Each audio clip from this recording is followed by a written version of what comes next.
Si tu pensais que l'esclavage était terminé, alors tu peux immédiatement fermer cette vidéo et appelle ta maman pour qu'elle te donne une bonne grosse gifle. Installez-vous bien parce que le sujet d'aujourd'hui, comme dirait Kerry James, est tout simplement...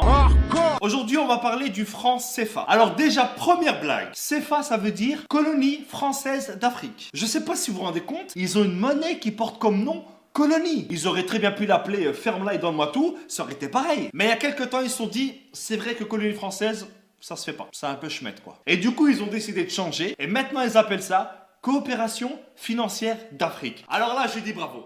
Là, je dis bravo. Là, c'est excellent, c'est excellent. Je pense que ce changement, ça a été le plus gros jeu de t'emmerde de l'histoire. Non, mais parce que changer uniquement le nom d'un truc pareil, ça sert à rien. C'est comme si moi, demain, je m'appelle Jean-Marc. Mais même si je m'appelle Jean-Marc, mon visage, lui, il te donnera toujours envie d'appeler la police. Donc cette monnaie, elle est utilisée dans 14 pays, pour plus de 100 millions d'habitants. Et devinez où est-ce qu'on imprime les billets? En France. Donc la France, à elle toute seule, dans 2 villages paumés que personne ne connaît, fabrique une monnaie dont dépendent 100 millions de personnes. Donc si demain, Jean-Jacques le révolté avec ses copains, ils font grève, parce qu'en France, la grève, c'est limite une religion, eh ben t'auras 100 millions de personnes qui seront peut-être dans la merde. Mais attends, c'est pas tout. Les pays qui utilisent le franc CFA, ce sont les seuls pays au monde qui payent un impôt à un autre pays. Chaque année, ils sont obligés de donner 50% au trésor public français. Déjà que la France, elle exploite à fond et depuis des années les ressources de ces pays. Et en plus, ils doivent donner la moitié de ce qu'ils gagnent à des mecs qui n'ont même pas levé le petit doigt. C'est comme si tu venais chez moi, que tu me volais tous mes meubles et que en plus tous les mois, je dois te donner la moitié de mon salaire. Sans parler du fait que hier soir, tu avais déjà cambriolé mes grands-parents. Il y a 3 banques centrales africaines qui gèrent l'économie et la vie de millions de personnes. Et devinez qui est-ce qui a un droit de veto dans chacune de ces banques? Ça sera la France. Donc si un jour un pays comme le Mali décide d'emprunter de l'argent à une de ces banques pour faire un pont pour son peuple, et ben à ce moment-là, il y a un mec qui vient du fin fond de Roubaix, que personne ne connaît,